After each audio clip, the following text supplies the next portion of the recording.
time looking at the intervals related to the Lydian mode, focusing on the pivot point rotating around this F note that's going to be on the 8th fret of the guitar and on the 2nd string, which you might call the A string. So let's give a quick recap of what we're doing in the project, because we want to have our reference point to try to cram as much information as possible when we're doing these kind of like theory types of exercises. Many of us only having like 15 minutes or so to try to crank out some theory, basically exercises. So we want to have them as chock full of the stuff that we need to work on as possible. So quick reminder, we're looking at this shape on fret number 5, which often people call shape number 1. From a caged perspective, you might call it a G-shaped, although it would be a C chord, because we would have this C here, and you could see that G shape inside of it. If it was a pentatonic going from fret 5, which is an A on the top, here to A to A, 5-note pentatonic would look like that. Add in the 2 other notes for a 7-note scale.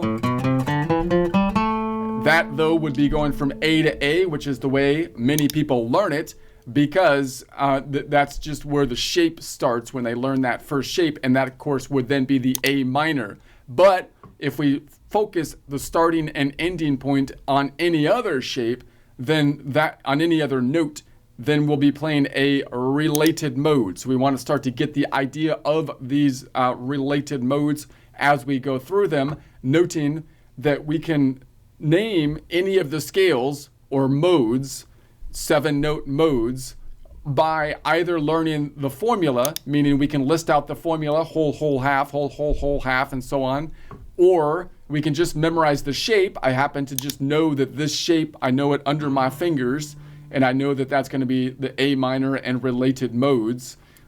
Or I can think of any point, any note, and look at the intervals from that note, which is also quite useful because that's how we think of the chord construction.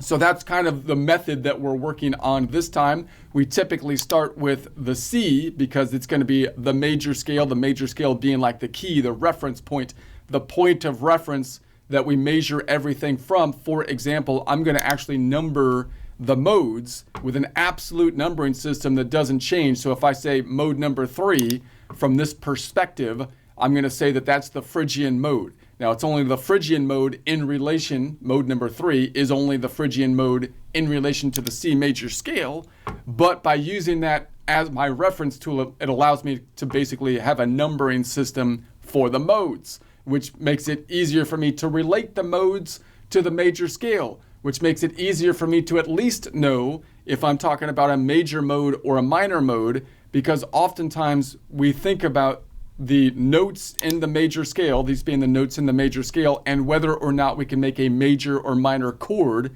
3-note triad chord from it. And we start to memorize that the 1 makes a major chord, the 2 and the 3 make a minor chord, the 4 and the 5 make a major chord, and the 6 a minor chord, and the 7 a Locrian chord.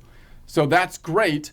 So that means that if I give a numbering system of the modes, I'm basically saying that at least gives me whether I make a major or minor chord from it, right? And then I can go beyond that and say I want to also think about the other intervals, the 7, 9, 11, and 13, beyond the triad, which I can't just know by knowing if I have a major or minor chord, 3-note triad, from it. I have to know the modes, the relationships of the modes. So we're going to basically work on that. We're going to work on the shapes so that I can see the intervals by shape and know the inverse shape of the intervals. As we do this, we're going to be focusing in on the shape of the C major mode and the related modes, the C major scale and related modes, because we're always going to be working in on this shape.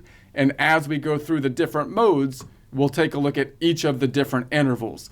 So we started with the C major, which has a perfect first, a 2-note away major second, a 4-note away major third, a 5-note away perfect fifth, a 5-note away perfect fourth, a 7-note away perfect fifth, a 9-note away major sixth, an 11-note away major 7.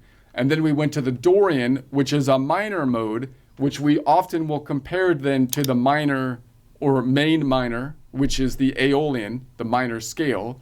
Then we went to the Phrygian, which is also a minor mode. Notice I'm going to call it absolute number 3 mode, and 3 in relation to the C major scale is the third, right? So it would make a minor scale, which means it's going to be a minor mode as well.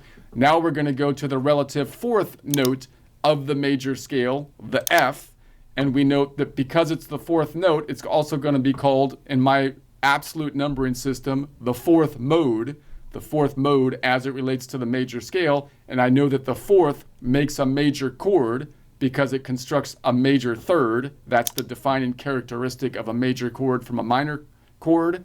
And therefore, because it makes a major chord, it also has a major mode.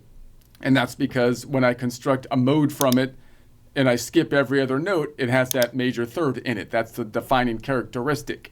But it's not going to have all of the notes that are the same as the major scale or the Ionian mode, because if I go beyond the 1, 3, 5 to the 7, 9, 11, and 13, then we're going to have some different intervals.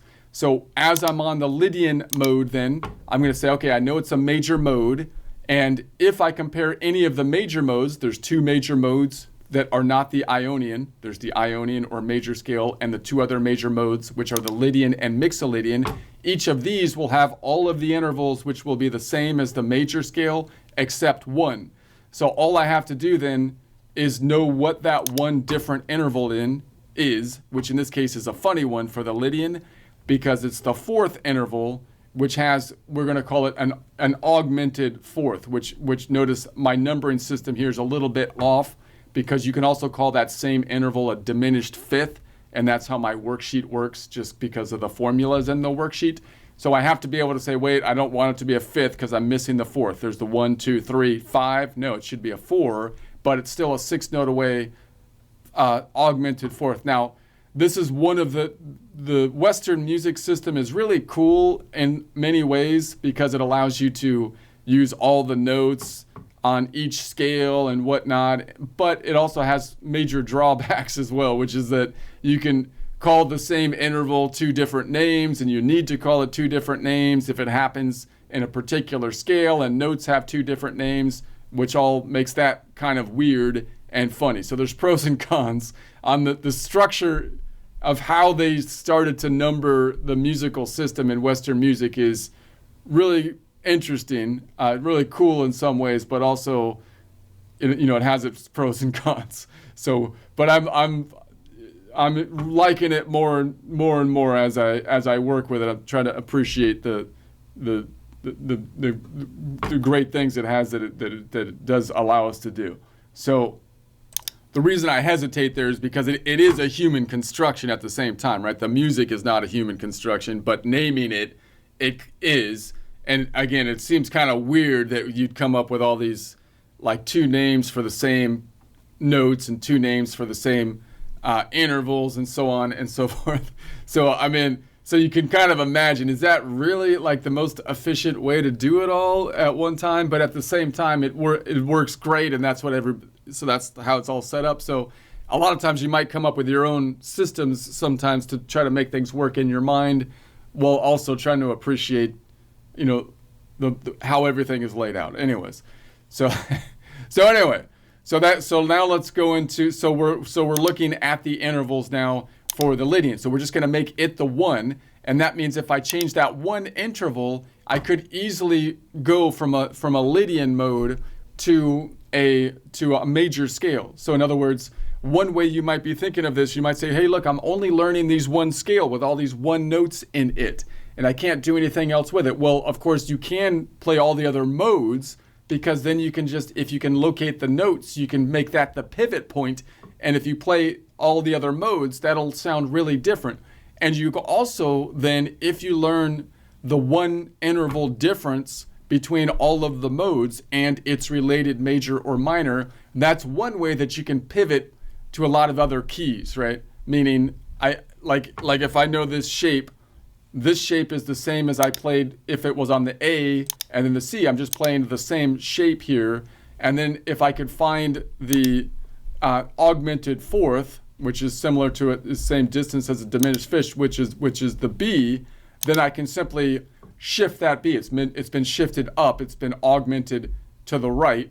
So I can shift it back, and that would transform my shape. Just that one shift would transform my shape from playing in Lydian to playing in, instead of playing in F Lydian, it would transform me to be playing in F major, right? And then you can think about, well, what are all the related modes of F major? And then you can start to play with those things, right? So remember that as we shift from scale to scale, there's many different ways I can visualize it in my mind. I can say I have this shape, and then I can say, well, I'm going to switch my mind to playing the shape that is now in F major instead of F Lydian, and then I'll shift, the whole shape will shift so that I'll have that in my mind. Or I can say, well, I'm going to reconstruct the from this note using the formula whole half instead of the Lydian formula, right? Or I'm going to say that I'm just going to think of the shape that I know and pinpoint the one interval difference, and I'll just shift that difference, right? I'll just shift that interval because I know that's the difference between the two, so I can still kind of think of the same shape in my mind, but then just be mindful of that one note that I'm shifting. All right, those are all doing the same thing.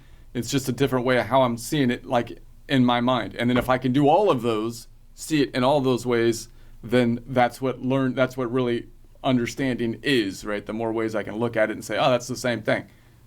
All right, so let's do this. And enough rambling, enough talk, man. You're just a talker. I like to see a doer. I want to see a doer. All right, we're doing stuff now. I'm gonna stop. Keep talking, man. Just keep talking, son of a. Okay, I'm gonna stop talking. Don't hurt me. Don't hurt me or anything. All right, we're gonna get.